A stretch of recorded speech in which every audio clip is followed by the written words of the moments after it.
Hi friends, good evening. তোমরা সবাই কেমন আছো? আশা করছি তোমরা সবাই ভালো আছো। তোমাদের সাথে আমি খুব ভালো আছি। তোমাদেরকে সাথে নিয়ে বিকেল থেকে ব্লগটা শুরু করছি। আই হোপ তোমাদের এই ব্লগটা ভালো লাগবে। ছোট্ট একটা ব্লগ হবে। তো আমি গিয়েছিলাম দিদার বাড়িতে, ঠিক আছে, দিদা শাশুড়ির বাড়িতে। তো কালী পুজো হচ্ছিল, সেটা তোমার সঙ্গে শেয়ার করলাম। ওখান থেকে প্রসাদ নিয়ে এসেছিলাম, ওখানে বসে খাইনি, নিয়ে এসেছিলাম, ঠিক আছে। পোলাও করেছে, আর হচ্ছে করেছিল আলুর দম, পনির তরকারি, পায়েস, মিষ্টি, চাটনি, এগুলো হচ্ছে ছিল। তো সেটা হচ্ছে খেলাম। তারপরের দিন আমি আর তোমার দাদাভাই চলে গেছিলাম মেলায়। তো মেলায় গিয়ে এইটা চড়ার জন্য আমি পুরো কান্নাকাটি করেছিলাম, কিন্তু তোমার দাদাভাই আমাকে চড়ায়নি, এই জন্য আওয়াজটা শোনো।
বেশিক্ষণ দাঁড়ায়নি, কিছুটা গান শুনলাম, তারপরে কিছু শপিং করেছি, তারপর চলে এসেছি। যাই না কপিরাইট আসবে কি আসবে না।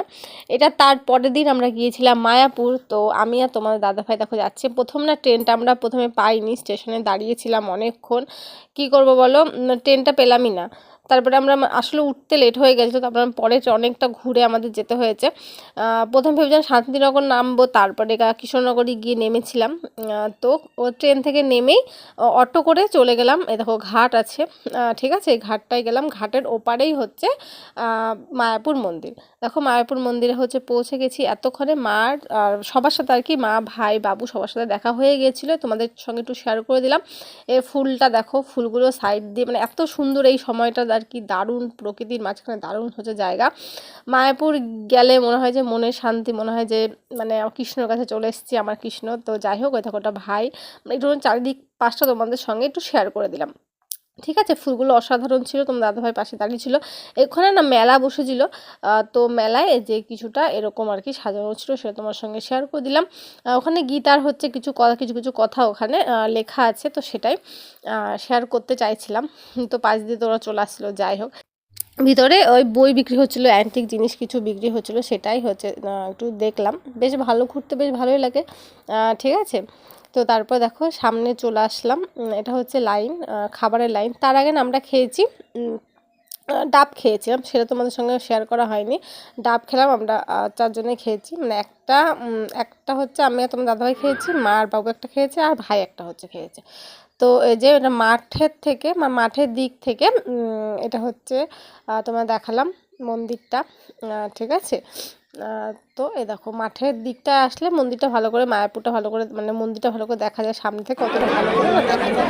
তারপরে আমাদের খিদে পেয়ে গিয়েছিল, তো লাইনে দেখে দাঁড়িয়ে পড়েছি। এত লাইন, মানে প্রচুর মানে ভক্তরা লাইন দিয়ে এখানে হচ্ছে ভোগ নেয়। তো তার জন্য টাকা মানে পেমেন্ট করতে হয়েছিল। এক একজনের মানে 80 টাকা করে নিয়েছিল। তো যাই হোক, যেরকম 80 টাকা নিক আর 100 টাকা নিক, প্রসাদ পেয়েছি। তো এখানে দেখো বসে চেয়ার টেবিলেরও ব্যবস্থা আছে, আর নিচে বসেও আছে। তো আমরা এখানে বসে হচ্ছে খেলাম। তো প্রসাদটা এতটা অপূর্ব লাগছে, মানে হচ্ছে ঠাকুরের প্রসাদ বলে কথা, অপূর্ব লেগেছে, অপূর্ব খেয়েছি। তো যাই হোক, এরপরে আমরা মেন মন্দিরে গিয়েছি, সন্ধ্যা আরতি দেখেছি, তারপরে বাড়িতে চলে এসেছি। চলো আজকে